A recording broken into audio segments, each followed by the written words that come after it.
কদিন থেকেই ভাবছি ওই বাড়িতে যাব কিন্তু হয়ে উঠছে আর কোথায়। যে বৃষ্টি শুরু হয়েছে আমরা যেতেও পারছি না। তো দেখো এত কিছু ভাবতে ভাবতে আমরা রেডি হয়ে শেষমেশ একটু আকাশ পরিষ্কার হতেই বেরিয়ে পড়লাম।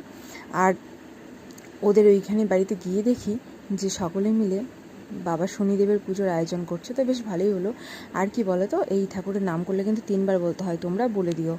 তো এদিকে দেখছি পাড়ার সকলে মিলে দারুণ আয়োজন করেছে আর প্রত্যেকে এসে যুক্ত হয়েছে। খুব ভালো লাগলো আমারও যে না, যেদিন গেলাম সেই দিন যাই হোক একটা ভালো দিনে উপস্থিত হয়েছি।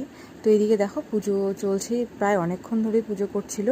আর আমি সামনে যেতে পারছিলাম না, কারণ যেহেতু অনেক লোক ছিল, সবাই উপোস ছিল, তো সেই জন্য দূর থেকে ভিডিও করছিলাম।